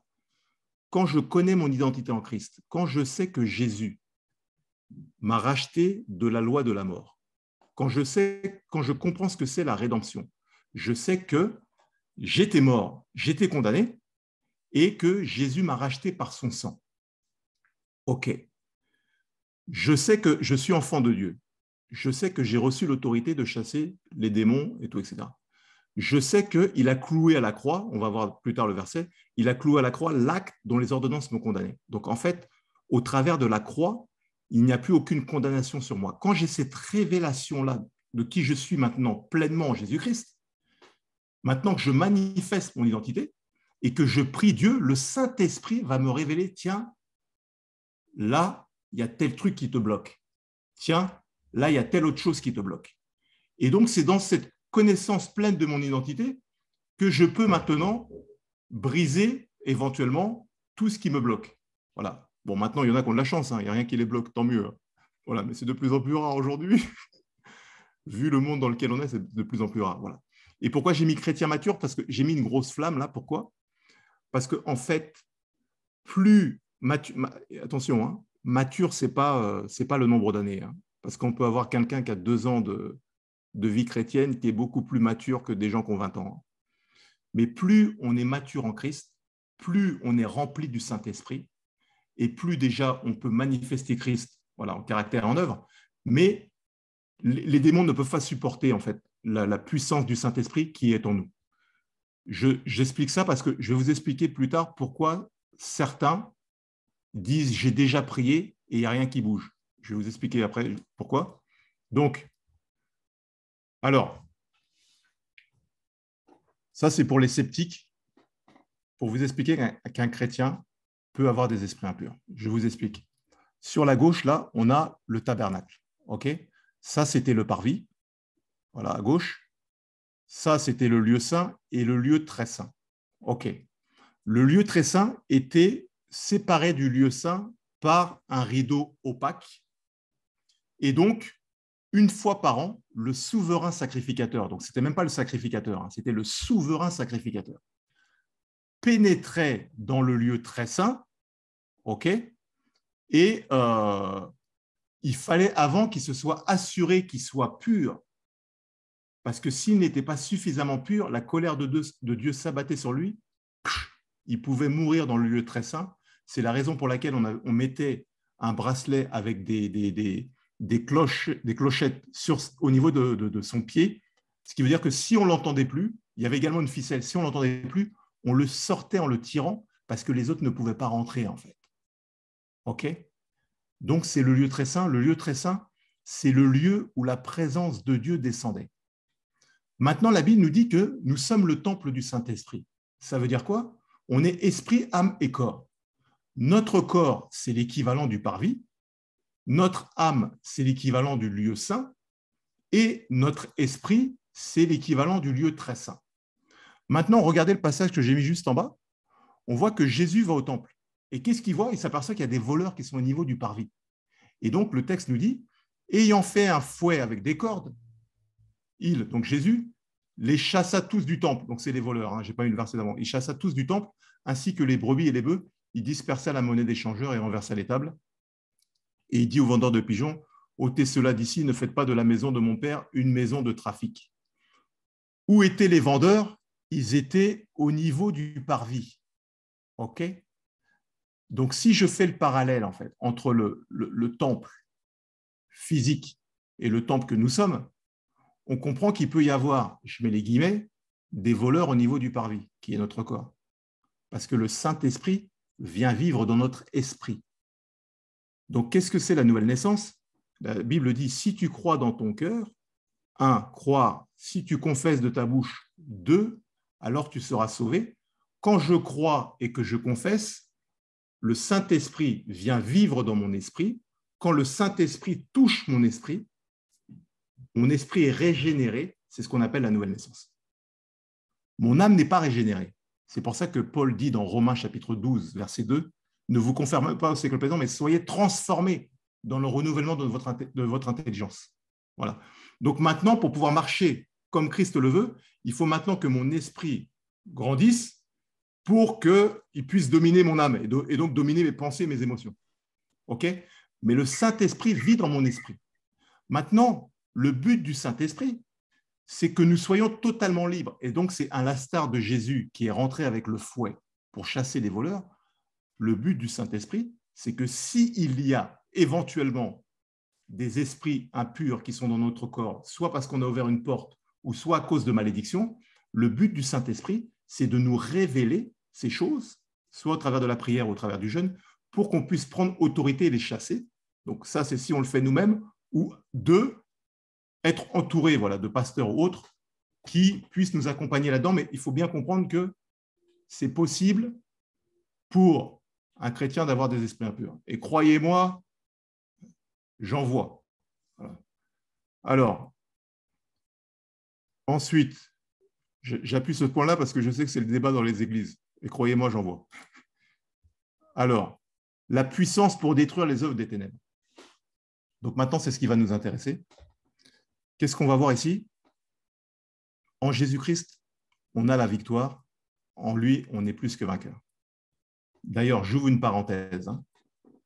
Non, je crois que j'ai mis le verset après, donc on va le voir après. Donc, qu'est-ce qu'il nous dit le verset? Il nous dit, vous étiez morts par vos offenses et par l'incirconcision de votre chair. Il vous a rendu à la vie avec lui en nous faisant grâce pour toutes nos offenses. OK, 1. Il a effacé l'acte dont les ordonnances nous condamnaient et qui subsistait contre nous. Il l'a détruit en le clouant à la croix. Il a dépouillé les dominations et les autorités et les a livrées publiquement en spectacle en triomphant d'elles par la croix. Ça veut dire quoi? Il a effacé l'acte dont les ordonnances nous condamnaient. Toi, tu viens, tu as 35 ans. OK. Tu donnes ta vie à Christ. Tu as 35 ans de péché. Et bien, quand tu acceptes Jésus dans ta vie, il efface tout automatiquement. OK? La Bible dit dans Ésaïe 53, il a été blessé pour nos péchés, brisé pour nos iniquités. Le châtiment qui nous donne la paix est tombé sur lui et par ses meurtrissures nous sommes guéris. Donc, en fait, à la croix, il y a eu un transfert, en fait. Donc, bon, pour développer un peu sur ce point-là, en fait, dans l'Ancien Testament, quand les Israélites péchaient, ils devaient ramener un animal, OK, qui sacrifiait. Et comme on a vu que la Bible dit que le salaire du péché, c'est la mort, c'est qu'au lieu que la mort tombe sur eux, la mort tombait sur l'animal, en fait. Donc la colère de Dieu tombait sur l'animal. Ça, c'est l'Ancienne Alliance. Dans la Nouvelle Alliance, qu'est-ce qui s'est passé? On appelle Jésus l'agneau de Dieu, l'agneau immolé de Dieu. C'est-à-dire que Jésus et le sacrifice que Dieu a amené pour le salut des hommes. C'est-à-dire que la colère de Dieu, au lieu qu'elle s'abatte sur l'humanité, elle est tombée sur Jésus. En d'autres termes, dès que tu donnes ta vie à Jésus, il efface l'acte dont les ordonnances te condamnaient. C'est la raison pour laquelle il faut arrêter de culpabiliser. Ah, j'ai fait ci, j'ai fait ça, parce que lui, maintenant, il ne le voit plus. Il y a même un verset qui dit, il efface nos péchés comme les nuages. Il ne voit plus nos péchés, il ne voit plus nos fautes. Voilà. Ça a été détruit à la croix. Et il a dépouillé les dominations et les autorités. C'est-à-dire que toutes les puissances démoniaques, il les a dépouillées. Bon, ça, j'ai déjà dit à maintes reprises, mais bon, il y a peut-être des nouvelles personnes qui sont là. Qu'est-ce que veut dire cette expression? C'est que Paul s'inspire en fait des soldats romains. Lorsque les soldats romains partaient en guerre, lorsqu'ils revenaient victorieux, ils marchaient avec les victimes là, qui étaient enchaînées comme des esclaves. Et en fait, ils étaient exposés devant la foule qui acclamait les soldats qui rentraient victorieux du combat. En fait. Donc, Paul s'est inspiré de cette image pour dire, vous pouvez regarder ce verset dans les autres versions, c'est ce qu'il dit. Il a marché et il les a exposés derrière, il les a exposés au grand public, en fait. Donc, les dominations, les principautés, les trônes ont été dépouillés. La Bible dit même que Jésus a reçu le nom au-dessus de tout nom. Il a reçu tout pouvoir dans le ciel et sur la terre. Et son nom est au-dessus de tout nom dans le ciel, sur la terre et sous la terre. Donc, on voit qu'en fait, en Jésus-Christ, on a la pleine et entière victoire. Alors, on va voir plusieurs cas de figure. Premier cas de figure, comment briser une malédiction? Premier cas de figure. Scénario 1, la malédiction vient du fait que nos ancêtres ou nous-mêmes avons péché contre Dieu. OK. Donc, par exemple, on a fait une promesse à Dieu.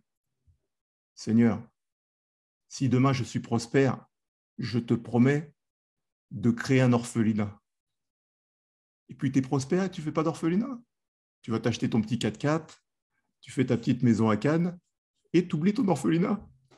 C'est pour ça, ne te précipite pas de faire des vœux à Dieu. Et donc, lorsqu'on fait un vœu à Dieu et qu'on n'honore pas notre vœu, ça peut apporter une malédiction. Ça, vous le voyez dans l'Ancien Testament. Et vous voyez à chaque fois quand le peuple d'Israël se détourne de Dieu, à chaque fois, vous voyez, ça crée du tumulte, en fait.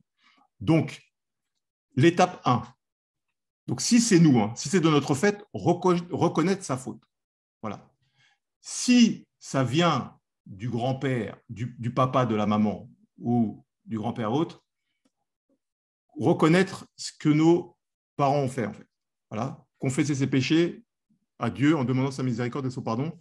Et la Bible nous dit, si nous confessons nos péchés, il est fidèle et juste pour nous les pardonner et pour nous purifier de toute iniquité.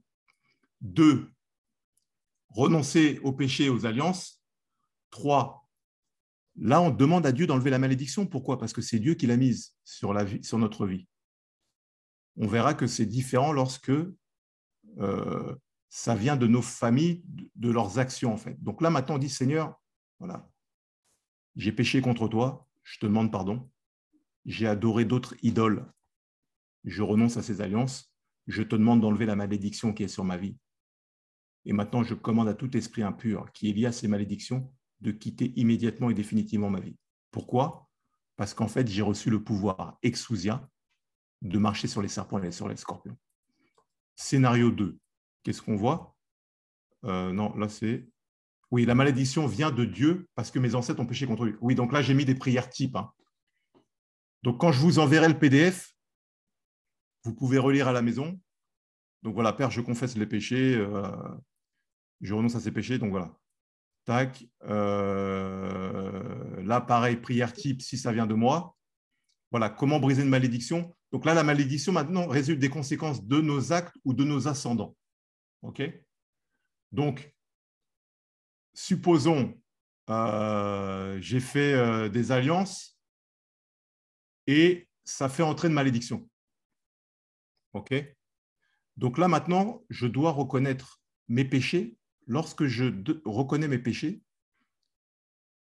j'enlève le droit légal que les esprits impurs ont sur ma vie. Je vous donne un exemple. Rappelez-vous qu'on appelle l'ennemi l'accusateur. Si je dis, supposons quelqu'un qui... quoi comme exemple? On va prendre quelqu'un qui a une malédiction de pauvreté, en fait. Parce que le grand-père a fait des alliances, par exemple. Il vient et dit, Seigneur, je prie pour être prospère. Il va jeûner, je veux être prospère. Les esprits impurs vont dire, il ne peut pas être prospère. Parce qu'en fait, on a un droit légal. Il va venir avec son papier, voilà, on a un droit légal. Il dit, c'est quoi le droit légal? Oui, en fait, le grand-père en fait, a fait une alliance avec nous. En fait. Il dit, ah, je ne peux pas répondre à ta prière. Il y a un droit légal. Donc, en fait, quand tu reconnais les péchés, tu es en train d'enlever le droit légal, en fait. Parce que Dieu, maintenant, il te pardonne. On le voit juste en dessous. Si nous confessons nos péchés, il est fidèle et juste pour les pardonner. Donc là, maintenant, l'ennemi n'a plus de droit légal. Étape 1. Deuxième étape, maintenant, c'est briser la malédiction qui est liée, en fait, à cette action. OK?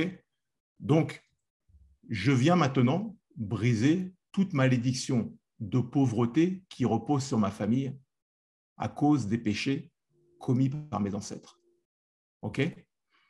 Et on voit la parole nous dit, j'ai mis en dessous là, voilà, il lui a donné le nom au-dessus de tout nom, c'est-à-dire que lorsqu'on finit notre prière en disant au nom de Jésus-Christ, tout ce qui résistait est obligé de fléchir devant le nom de Jésus. On le voit lorsque Jésus marchait sur la terre, hein. On le voit lorsqu'il va dans Marc 5, le fou de Gadara. Le texte dit que le fou de Gadara court vers Jésus, il se prosterne devant lui. Il dit, Fils de Dieu, pourquoi es-tu venu nous tourmenter? Notre temps n'est pas encore venu. Et après, il dit, il priait Jésus qui ne les chasse pas du territoire. Donc, il craignait Jésus, en fait. Donc, quand toi, tu prends pleinement conscience de ton autorité en Christ, tu prends pleinement conscience de la puissance du nom de Jésus-Christ, tu comprends que quand tu brises une malédiction dans le nom de Jésus-Christ, cette malédiction, en fait, est obligée de céder. OK? Voilà. Et ensuite, chasser les démons, je ne vois pas, j'ai le truc en haut, là, dans votre vie par l'intermédiaire de ces malédictions. Voilà. Alors, j'ai ensuite mis des prières types. Hein. Donc là, pareil, vous verrez chez vous, là. Donc, c'est des modèles types. Hein. Après, vous faites comme vous voulez. Voilà. Ensuite, la malédiction qui résulte des conséquences de nos actes ou de nos ascendants. Pareil, hein. Identifier l'attaque grâce à l'aide du Saint-Esprit. Donc, des fois, toi, quelqu'un ne t'aime pas et la personne est t'attaque, en fait. Elle va avoir des sorciers et t'attaque, elle va avoir des gens et t'attaque. Voilà. Ou dans ta famille, on veut ta peau et on t'attaque. Tu fais des cauchemars, des fois tu te réveilles comme ça brusquement, tu as le cœur qui palpite, tu es essoufflé. Tu sens des oppressions, tu ne sais pas d'où ça vient en fait. C'est lorsque tu pries, ça te permet d'identifier que déjà c'est des attaques. Déjà un. Des fois, maintenant, le Saint-Esprit peut te montrer d'où viennent les attaques au travers des rêves. Ça, généralement, ça arrive lorsque tu jeûnes en fait et que tu es beaucoup plus sensible. Voilà, ta chair est plus calme et ton esprit est beaucoup plus sensible en fait. Et une fois que tu as identifié l'attaque, maintenant, toi, tu as l'autorité pour détruire les attaques. Parce que la Bible dit, toute arme forgée contre toi est sans effet, voilà, et toute langue qui s'élève en justice contre toi, tu la condamneras. Voilà. Donc, par exemple, là, prière, toute arme forgée contre moi est nulle et sans effet. Voilà, ou briser les malédictions. Quelqu'un veut te maudire. Hein. Ça arrive des fois. Hein. Faut être super prudent. Hein. Vous allez dans des pays, là. Quelqu'un fait l'aumône. Tu lui dis, j'ai pas de sous. Des fois, il te lâche comme ça une parole de malédiction. Il ne faut pas prendre ça à la légère. Hein. Toi, tu es là, je brise cette parole maintenant direct. Quoi. Voilà. Donc, ensuite, alors, le processus de délivrance dépend de plusieurs facteurs. Je sais qu'il y a beaucoup de gens qui sont découragés parce qu'ils vont dire, oui, je ne comprends pas, j'ai cassé, recassé, rebrisé. On continue. Pour moi, les malédictions, on les brise qu'une fois et tout, etc. On va le voir là, en fait. C'est extrêmement important de comprendre quelque chose. Le processus de délivrance dépend de plusieurs facteurs. Un, la résistance des démons. Je donne un exemple. Si ce sont des démons familiaux qui remontent à des générations et générations, et qu'en plus, dans ta famille, le grand-père, c'était le chef du village, et c'était le guérisseur, et qui travaillait avec des esprits. Et que toi, tu as hérité de cet héritage à cause du grand-père. Eh bien, ce n'est pas parce que tu dis simplement, je dis pardon pour les péchés de mes grands-pères, je me repens et je brise, que les esprits impurs vont partir, en fait. Parce que ce sont des démons qui ont une emprise très, très forte sur la famille. OK ? On va voir après, juste après. Parce que le nom de Jésus est au-dessus de tout. Hein. Donc, je ne suis pas en train de dire que ce n'est pas possible. Bien sûr que c'est possible. Mais je vais développer après. Ensuite, là, s'ils sont dans le corps, ça dépend de la longévité dans le corps de l'individu. Je vous donne un exemple. Quelqu'un, par exemple, qui a vécu dans l'impudicité sexuelle, qui allait de femme en femme ou une femme qui va d'homme en homme. Ce qu'il faut savoir, très souvent, ce qui se passe, c'est que lorsqu'il y a une malédiction, par exemple, de célibat sur une femme ou un homme, des fois, cette femme ou cet homme n'arrivera pas à se caser, mais elle aura tendance à aller de partenaire en partenaire. Ce qu'il faut savoir, c'est que des fois, oui, au travers de la relation sexuelle, déjà, il y a des portes qui sont ouvertes, parce que si je prends un prénom au hasard, bon, j'espère qu'il n'y a pas ce prénom-là en ligne, hein, je dis, bon, Tata, voilà. Si Tata couche avec Toto, et que Toto a des esprits impurs, Tata récupère des esprits impurs. Si Toto avait des malédictions, il était plongé dans la sorcellerie, Tata couche avec Toto, Tata a des malédictions. Pourquoi ? Parce que la parole dit qu'on devient une seule chair. Donc, en fait, il faut savoir aussi que les relations sexuelles ouvrent des portes spirituelles. Bon, ça, on peut le revoir un autre jour, on ne va pas développer là-dessus, mais tout ça pour dire que généralement, les esprits qui sont dans le corps vont pousser l'individu à commettre le péché qui correspond à leurs caractéristiques pour se renforcer. Je donne un exemple. Le gars vit dans l'impudicité sexuelle. Il a des pulsions, il va coucher avec la fille. Pendant qu'il couche avec la fille, si la fille a des esprits, il récupère des esprits. Et en fait, les esprits qui sont à l'intérieur de lui sont renforcés par les esprits qu'il a récupérés, ce qui fait que quand maintenant, les esprits sont en lui, maintenant, ils deviennent costauds. Quoi. Okay ? Ce qui fait que quand maintenant, toi, tu viens pour faire la délivrance, si tu es jeune dans la foi ou si tu n'as pas la foi, tu vas prier une fois et après, tu vas dire ah, « je ne comprends pas, on a déjà prié 2 fois, ce n'est pas parti ». C'est parce que ça dépend de la résistance des démons et de la longévité dans le corps de l'individu. Voilà, la puissance des alliances familiales. Voilà, c'est-à-dire le nombre de générations sur lesquelles les démons exercent leur emprise et les portes spirituelles ouvertes. Alors, le processus de délivrance dépend de plusieurs facteurs. Le facteur numéro 1, c'est la foi. Voilà. En fait, dans la version King James, hein, vous savez, dans Hébreux 11, on dit la foi, je ne me rappelle même plus verset. Bon, c'est par les choses invisibles, par la foi qu'ont été créés le monde. Bon, excusez-moi de paraphraser, mais dans la version King James, c'est « Faith is the substance ». La foi est la substance. Ce qui est intéressant, c'est qu'une substance, c'est visible, en fait. Qu'est-ce que ça veut dire ? Ça veut dire que ma foi est visible dans le monde spirituel. Donc, si moi, je dis je brise les alliances et que je n'ai pas la foi, tu verras que les alliances peuvent ne pas être brisées. C'est pour ça que des fois, tu sens que tu es obligé de répéter plusieurs fois, en fait. Des fois, c'est lié au manque de foi. Maintenant, quand tu répètes plusieurs fois, des fois, ça vient renforcer ta foi. Voilà. Et à un moment donné, les alliances sont brisées, en fait. Donc, la foi, comme un grain de sénévé, a la capacité de bouger une montagne. Ça, vous le savez. Mais la foi est une substance. Ça veut dire que ça ne dépend pas de je répète des phrases, quoi, ou je répète des prières. Il faut que j'ai cette foi parce que dans le monde spirituel, on voit si j'ai la foi ou pas quand je parle, en fait. Donc, si tu commandes quelque chose et que tu n'as pas la foi, je peux t'assurer la chose, elle va bouger. Si maintenant tu as la foi, la chose, elle va bouger. OK ? Ensuite, le deuxième point, c'est la connaissance de son identité, de son autorité en Christ. Quand tu sais que tu es enfant de Dieu, quand tu sais que tu as la puissance du Saint-Esprit, quand tu connais la puissance du nom de Jésus-Christ, quand tu sais que tu as l'autorité, exousia, le Saint-Esprit, c'est la puissance, le dunamis, ça vient renforcer ta foi, ce qui te donne en fait l'autorité et la puissance pour combattre. Et ensuite, c'est le niveau d'onction et de consécration de la personne qui exerce la délivrance.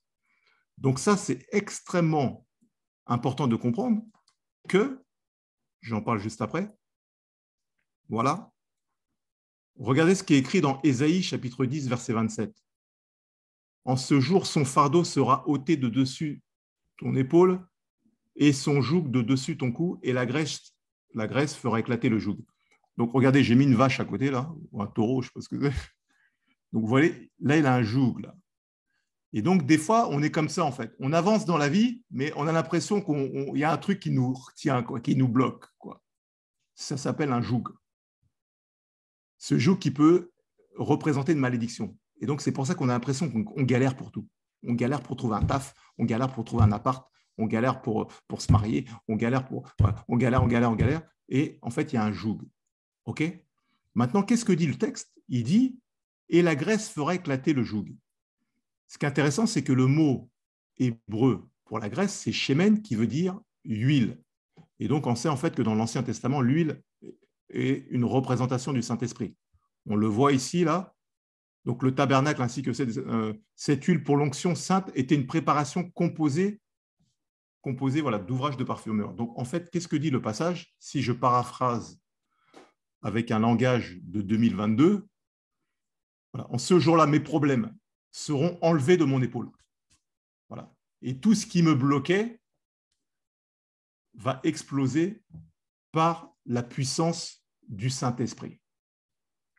Pourquoi ce point-là est important ? Parce que j'ai mis juste avant là que la délivrance dépend du niveau d'onction et de consécration de la personne qui exerce la délivrance. C'est-à-dire que tu identifies une malédiction. OK. Tu pries, le Saint-Esprit te montre la malédiction. OK. Donc ça, c'est étape 1. Étape 2, tu te repens. Tu fermes la porte spirituelle. Les esprits impurs n'ont plus aucun droit légal. S'il y a des alliances, tu renonces aux alliances. Et donc maintenant, comme ils n'ont plus le droit légal, tu leur dis, écoutez, maintenant, vous lâchez ma vie. 1 an après, les problèmes continuent. 2 ans après, les problèmes continuent. Pourquoi ? La résistance des esprits impurs qui sont liés aux malédictions, la résistance, il faut casser la résistance en fait, des esprits impurs. En fait. Voilà. Comment ? 1, la foi. 2, exercer son identité en Christ. Et son niveau d'onction, en fait. Notre niveau d'onction dépend de notre vie de prière, de notre vie de consécration et de notre vie de jeûne. OK ? Alors, est-ce que je l'ai mis là ou pas ? Ah non. OK. Donc, en fait, lorsqu'on donne notre vie à Christ, le Saint-Esprit vient vivre en nous. Par contre, lorsqu'on... regardez, Jésus, à un moment donné, il souffle sur ses disciples et la Bible dit « Recevez le Saint-Esprit » et donc ils ont reçu le Saint-Esprit en eux. Pourtant, dans Acte 1, il leur dit avant d'aller à Jérusalem, il faut que vous receviez le Saint-Esprit, une puissance qui surviendra sur vous. Donc, on voit qu'il y a 2 dimensions, en fait. Il y a la dimension du Saint-Esprit en nous, qui est pour notre salut. Ça, on le voit dans Éphésiens chapitre 1. Voilà. On lui, vous aussi, après avoir cru, après avoir entendu l'évangile de votre salut, la parole de la vérité, en lui, vous avez cru et vous avez été scellés du Saint-Esprit qui avait été promis, lequel est un gage de notre héritage. Donc, le Saint-Esprit en nous, c'est la preuve que nous sommes enfants de Dieu. Ce qui nous qualifie en tant qu'enfants de Dieu, ce n'est pas le fait d'avoir une dénomination catholique, adventiste, baptiste, évangéliste, luthérien, orthodoxe. Non, non. C'est est-ce que je suis enfant de Dieu ? Qu'est-ce qui me qualifie ? C'est est-ce que je suis né de nouveau ? Est-ce que le Saint-Esprit est en moi ? Maintenant, eux, pour faire la mission, ils avaient besoin maintenant d'avoir le Saint-Esprit sur eux. C'est le revêtement de puissance. Et donc, certains parmi vous, voilà, il faut maintenant avoir le revêtement de puissance nécessaire pour pouvoir briser la résistance des esprits impurs qui étaient liés aux malédictions, pour que ceux-ci puissent lâcher définitivement votre vie ou être entourés de frères et sœurs, de pasteurs ou autres, qui, eux, ont l'onction suffisante pour pouvoir briser cette résistance et que vous soyez totalement libre, en fait. D'accord? Et donc, ça, on le voit, c'est... Ah oui, j'ai oublié de mettre... voilà. Et donc, Jésus, qu'est-ce qu'il dit? Il dit, prenez mon joug. Donc, nous, on a un joug. Lui, il se propose d'enlever le joug et il dit, prenez le mien, en fait. Prenez mon joug sur vous et recevez mes instructions, car je suis doux et humble de cœur, et vous trouverez du repos pour vos âmes. Car mon joug est doux et léger. Mon joug est doux et mon fardeau est léger. Et ensuite, Galates 5.1, c'est pour la liberté que Christ nous a franchis. Demeurez donc ferme et ne vous laissez pas mettre de nouveau sous le joug de la servitude. Donc, en fait, le joug est une servitude. Et donc, Christ nous a affranchis de tout joug pour que nous soyons libres. Et donc, voilà, ça nous amène au dernier verset. Si donc le Fils vous affranchit, vous serez réellement libre. Donc, quand Jésus nous a franchis, on est réellement libre, mais maintenant, ce qu'il faut comprendre, c'est qu'on a notre part à faire pour pouvoir bénéficier de cette pleine et entière liberté. Donc, je vais juste conclure, et après, on va voir s'il y a des questions. Je ne sais pas quelle heure il est. OK. Donc, pour conclure, donc, on a vu en 1 que le monde naturel est régi par des lois donc naturelles et spirituelles, en fait. Et que donc, lorsqu'on obéit à la parole de Dieu, on bénéficie de la bénédiction de Dieu. Lorsqu'on désobéit à la parole de Dieu, on peut se mettre sous une malédiction parce qu'on peut ouvrir une porte spirituelle qui va donner accès à des esprits impurs dans notre vie au travers de ce qu'on appelle une malédiction. Qu'est-ce qu'une malédiction? On a vu que c'était un cycle qui se répète dans nos vies et dans celle de notre famille, en fait. Et donc, cette malédiction nous empêche d'avancer là où on veut aller. On a vu, la malédiction originelle, avec Adam qui a péché, la mort est rentrée et la mort a concerné tous les hommes et Jésus est venu par son sang payer le prix de notre dette, nous libérer et faire de nous des êtres libres. En fait. Voilà. Maintenant, nous, lorsque nous venons à Christ, on vient chacun avec ce qu'on appelle un background, un arrière-plan, et des fois, en fonction des histoires de famille ou en fonction de la vie par laquelle nous sommes passés, on peut venir avec certains bagages, en fait.